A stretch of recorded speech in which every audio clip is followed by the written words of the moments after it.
Ahí está la fase gaseosa, ¿ok? Y la fase líquida. En la fase gaseosa tenemos el soluto, que son esas esferas de color rojo, y la fase líquida pues está formada por otras moléculas, ¿no? Generalmente moléculas de alto peso molecular. De esa manera evitamos la volatilización que les comentaba hace un momento. Entonces son moléculas de alto peso molecular, como los aceites, por ejemplo, ¿no? Hidrocarburos de alto peso molecular también puede ser. Ojo, no estoy diciendo que tiene que ser así, ¿no? Pero generalmente es así. Bueno, salvo el agua, ¿no? Bueno, cuando se usa agua, ahí sí son moléculas de bajo peso molecular. ¿Ya? Muy bien. Cuando se ponen en contacto ambas fases, se produce la disolución del gas. ¿Correcto? El gas se disuelve en el líquido. Para tener una alta solubilidad, es muy importante que el solvente tenga una naturaleza química más o menos similar al soluto que se va a disolver. Por ejemplo, si el soluto es una sustancia apolar, o sea que no tiene polaridad, como un hidrocarburo ligero, por ejemplo, metano, oxígeno, nitrógeno, son moléculas apolares, entonces debería utilizarse un solvente que también sea apolar, como un aceite, porque los aceites no tienen polaridad. Debería hacer ese tipo de solventes. Eso en cierta forma te puede asegurar una alta solubilidad. Ahora, cuando decimos alta, entre comillas, ¿no? Porque hace un momento les he mencionado que la cantidad de soluto de gas disuelto en el líquido toma fracciones molares muy pequeñas. O sea, a esas fracciones me refiero con una alta solubilidad, ¿no? Cuidado. En cambio, ¿qué pasa si, por ejemplo, el soluto que usted quiere, ¿no?, disolver, ese soluto, químicamente hablando, presenta cierta polaridad? No estoy diciendo que el soluto sea una sala, por si acaso, sino las moléculas del soluto aquí en la fase gaseosa, ¿no? Aquí están en la fase gas. Estas moléculas presentan polaridades, es decir, son dipolos. Por ejemplo, a ver, un dipolo, el cloruro de hidrógeno, en estado gaseoso, pues, ¿no? El gas. El cloruro de hidrógeno es una molécula polar, es un dipolo. El extremo del hidrógeno tiene carga positiva y el extremo del cloro tiene carga negativa. El amoníaco, por ejemplo. El amoníaco es un gas y también es una sustancia polar, ¿no? El nitrógeno tiene carga negativa y los hidrógenos tienen carga positiva, y eso hace que la distribución piramidal que tiene, ¿no?, el amoníaco hace que la punta de la pirámide, que es el nitrógeno, se cargue negativamente, y la base de la pirámide, que son los 3 átomos de hidrógeno, se cargue positivamente y se forma un dipolo. Ahí está, una molécula polar. Si usted tiene un soluto con naturaleza química polar y usted utiliza un solvente apolar, pues la solubilidad va a ser baja. Porque no estoy diciendo que no se disuelva, sí puede llegar a disolverse algo, ¿okay?, pero va a ser a una baja concentración. El hecho de que la molécula tenga polaridad y las moléculas de solvente sean apolares, eso en la fase líquida origina repulsión. Es como que las moléculas de solvente son repelidas por el mismo soluto, porque tiene carga.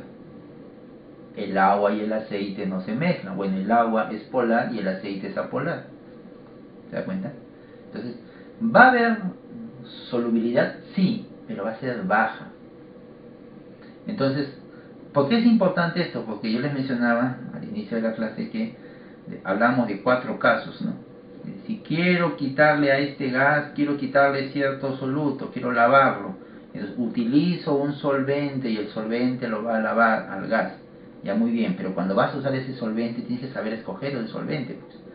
Si el gas que quieres que quieres quitar, perdón, el soluto que quieres quitarlo del gas, quieres lavar el gas, y ese soluto es un soluto polar, pues no vas a usar un solvente apolar, bueno. Tienes que usar un solvente que más bien propicie la absorción, no que más bien vaya en contra de la absorción, como aquí. Entonces, ¿qué debo usar? Pues use un solvente polar también. Si su soluto es de naturaleza polar, pues que su solvente también tenga naturaleza polar, como el agua, por ejemplo, ¿no? O como tal vez algún alcohol, o alguna sustancia que tenga cierta polaridad.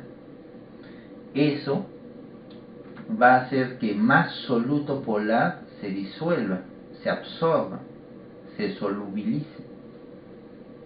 Porque va a haber interacciones pues de naturaleza electrostática entre las moléculas del disolvente y las moléculas del soluto, ¿no?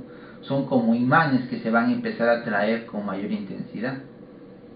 Por lo tanto, la solubilidad va a ser mayor.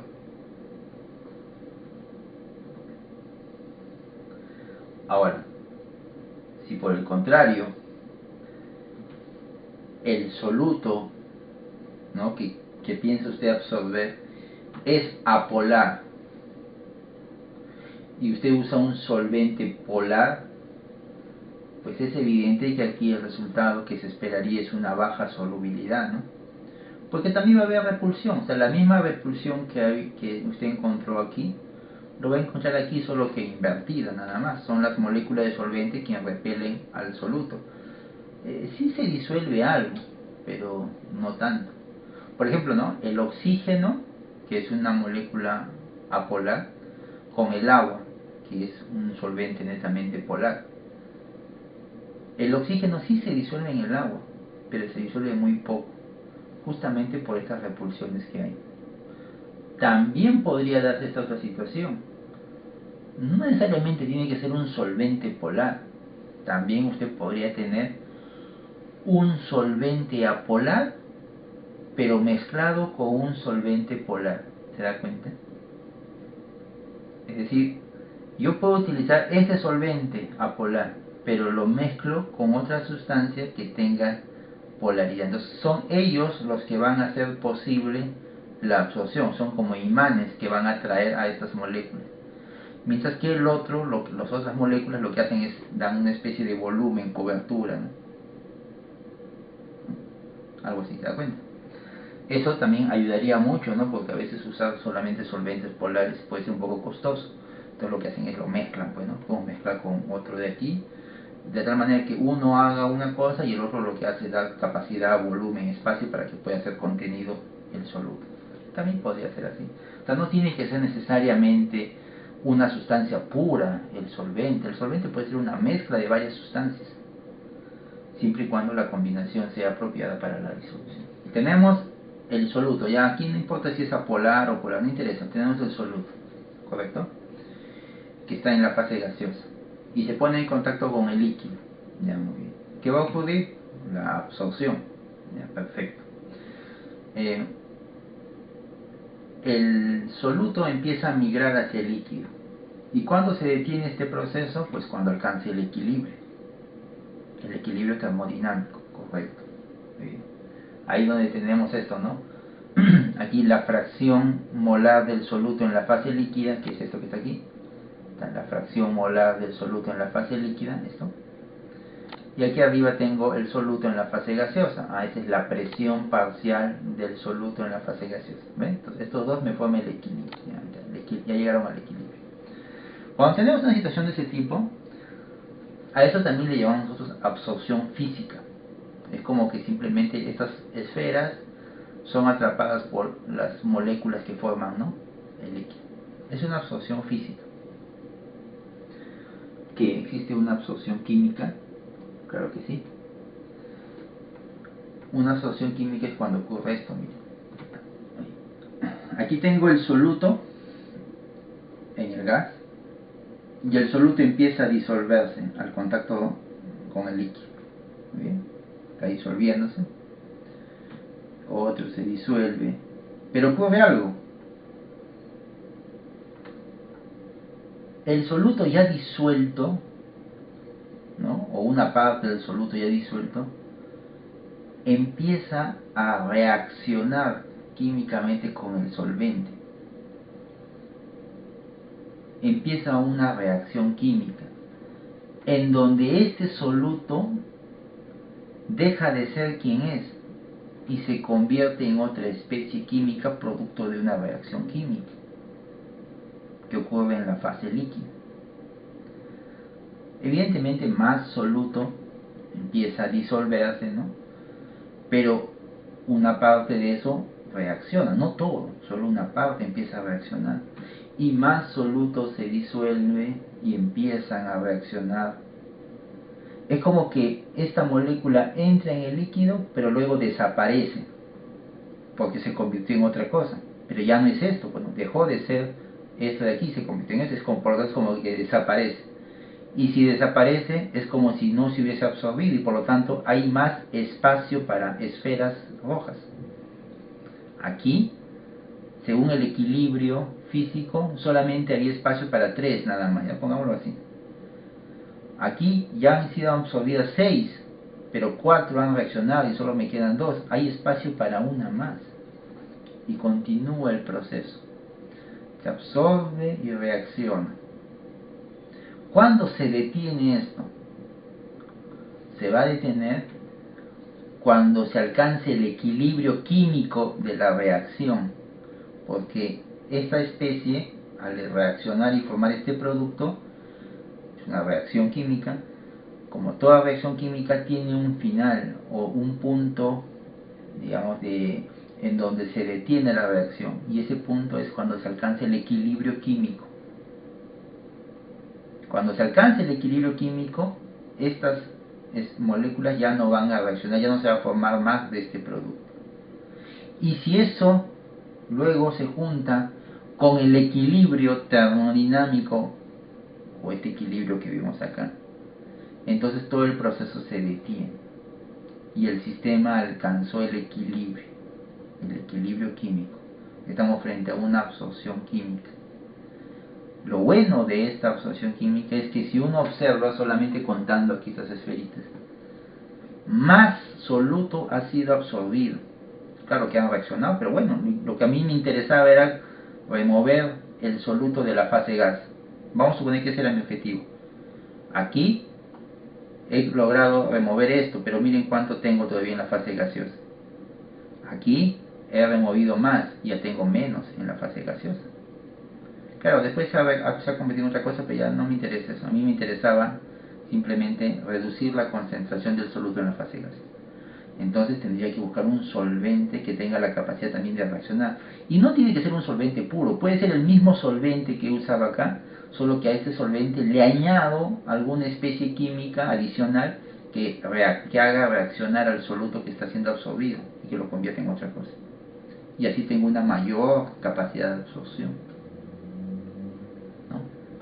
A veces uno prefiere una absorción química a una absorción física. Ahora, lo malo de la absorción, bueno, lo malo entre comillas, ¿no?, de la absorción química es que te genera subproductos. Te genera estos subproductos que está aquí. Es lo malo. Porque mira, acá tú absorbes, ¿no? Acá recuerden que mi objetivo es la fase gaseosa, ¿no? Quiero reducir la concentración del soluto, ya muy bien, ya absorbí, ya reduje en algo.